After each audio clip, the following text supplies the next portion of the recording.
हर हर महादेव। सभी देशवासियों को श्रावण मास की हार्दिक शुभकामनाएं। आप सभी देशवासियों से निवेदन है कि सावन का महीना प्रारंभ होने वाला है। आप सभी लोग इन दिनों में भगवान शंकर की उपासना करके और महादेव से अनुकूल वस्तु को प्राप्त कर सकते हैं। मैं आपको बताऊंगा कि सावन में भगवान शंकर की किस प्रकार से पूजा करने से आपको क्या क्या लाभ मिलता है। तो सबसे बड़ी बात मैं आपको रामचरितमानस के एक चौपाई से बताना चाहूंगा। श्री रामचरितमानस में गोस्वामी तुलसी बाबा ने लिखा है कि इच्छित फल बिनु शिव अवराधे, लहिए न कोटि जोग जप साधे। अर्थात आप चाहते हैं कि मुझे मनो अनुकूल वस्तु मिल जाए, आप चाहते हैं कि हमारी मनोकामना पूरी हो जाए, आप जो चाहते हो आपको मिल जाए। यदि आप चाहते हैं कि मेरे द्वारा कामना किया गया वस्तु मुझे मिल जाए, तो इसके लिए आपको एक काम करना पड़ेगा, और वो काम यह है कि आपको भगवान शंकर की उपासना करना पड़ेगा। यह रामचरितमानस में गोस्वामी तुलसीदास जी महाराज ने स्वयं कहा है कि इच्छित फल बिन शिव अवराधे, और लहिय न कोटि जोग जप साधे।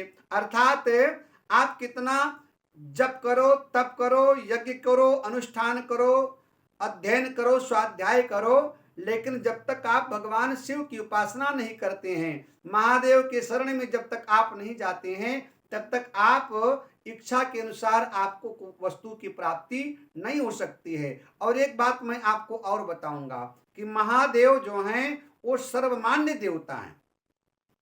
इस संसार में सर्वमान्य देवता कोई है तो केवल और केवल महादेव है, जिसको देवता लोग भी मानते हैं, जिसको राक्षस भी मानते हैं, और जिसको यक्ष लोग, गंधर्व लोग, किन्नर लोग, महात्मा लोग, साधु लोग और गृहस्थी लोग मानते हैं।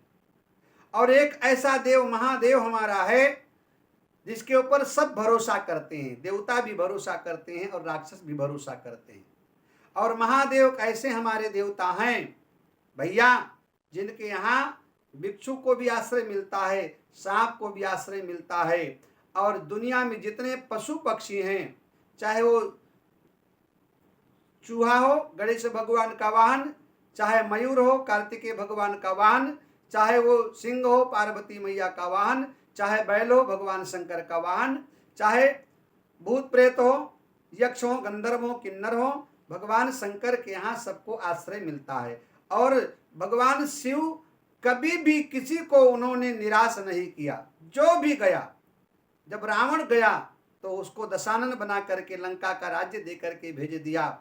यानी जो भी भगवान शिव के शरण में गया, जब राम गए रामेश्वरम की स्थापना करके पूजा किया, तो महादेव ने भगवान श्री राम को लंका जिता करके और उनको विजयी बना दिया।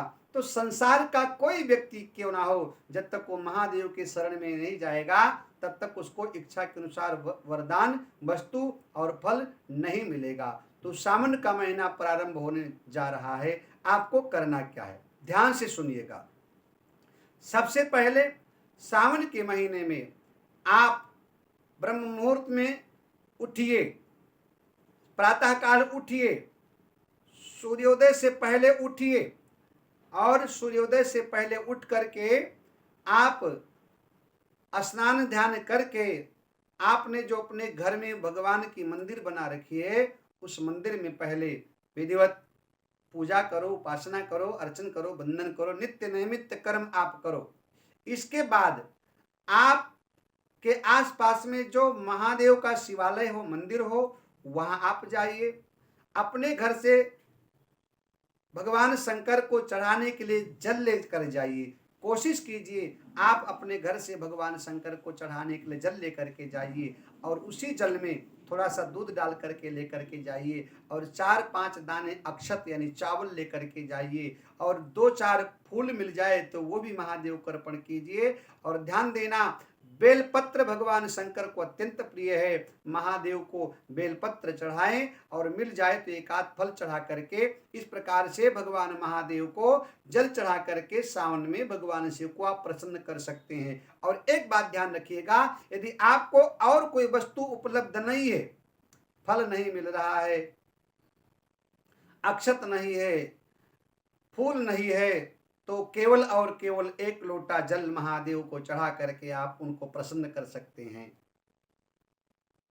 नित्य प्रति पूरे सावन में भगवान शंकर को आप जल चढ़ाइए, देखिए चमत्कार होगा आपके जीवन में, आपके जीवन में बदलाव आएगा, परिवर्तन आएगा।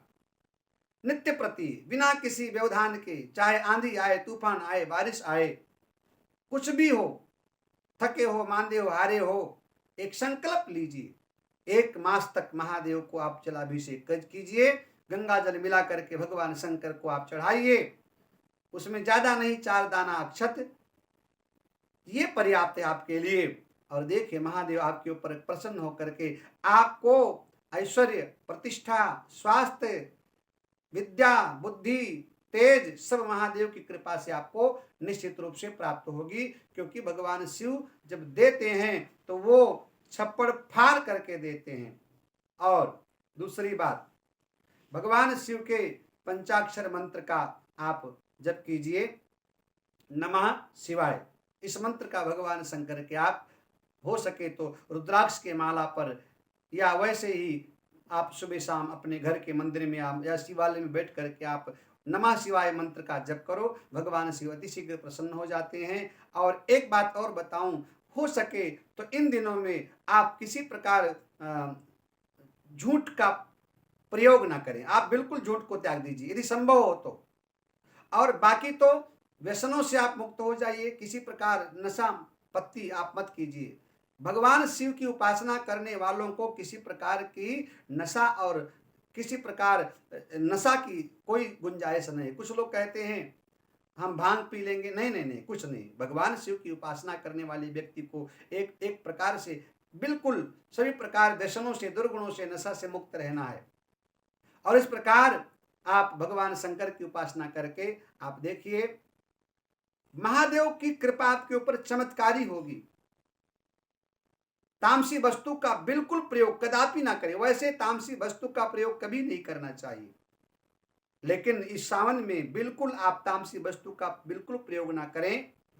और सभी प्रकार व्यसनों से आप बिल्कुल दूर होकर के और श्रद्धा के साथ, विश्वास के साथ 1 महीना लगातार भगवान शंकर की आप उपासना कीजिए और महादेव आपको वो देंगे जो आपने कभी सोचा नहीं होगा। सावन के महीने में जो हमारी बेटियां हैं, जो हमारी बहनें, हमारी जो माताएं हैं, जो हमारे बच्चे हैं, जो भाई हैं, बुजुर्ग लोग हैं, यदि सोमवार का व्रत आप करना चाहें तो भगवान शंकर के पूजा का विधि विधान वही है जो हमेशा आप करते हैं। अर्थात आप स्नान करें, सूर्यनारायण भगवान को जल चढ़ाएं, घर के मंदिर में पूजा करें, भगवान शंकर को जलाभिषेक करें, इसके बाद व्रत का संकल्प लें और आप भगवान शिव की उपासना करते करते, शिव का चिंतन करते करते आप व्रत रहें। और इसके पश्चात सायंकाल के समय में, जैसा कि नियम है, जो भगवान शिव का जो साप्ताहिक व्रत है, इसमें एक समय आप यदि चाहें तो आप मीठा भोजन कर सकते हैं, ना करें तो और अच्छी बात है। लेकिन ध्यान देना, साप्ताहिक व्रत में किसी भी प्रकार से नमक का प्रयोग वर्जित है, चाहे व्रत का नमक हो, चाहे साधारण नमक हो। साप्ताहिक व्रत में नमक का बिल्कुल प्रयोग आपको नहीं करना है। तो इस प्रकार भगवान शंकर की आप जो सोमवार का व्रत है, आप व्रत रख करके, और जिस दिन भगवान शिव का सोमवार का व्रत विश्राम हो, उस दिन अपने सामर्थ्य के अनुसार महादेव को फल फूल इत्यादि भेंट करके, कुछ भोग लगा करके, और आप जो भी भगवान से मांगेंगे और उससे भी ज्यादा आपको महादेव देंगे, क्योंकि महादेव जैसा और कोई दानी नहीं है और कोई दाता नहीं है। धन्य धन्य भोलेनाथ तुम्हारी कमी नहीं है खजाने में, 3 लोक बस्ती में बसाए आप बसे हैं वीराने में। प्रथम वेद ब्रह्मा को दीना, बने वेद के अधिकारी, विष्णु को दीना, चक्र सुदर्शन, लक्ष्मी से सुंदर नारी। धन्य धन्य भोलेनाथ तुम्हारे कमी नहीं है खजाने में।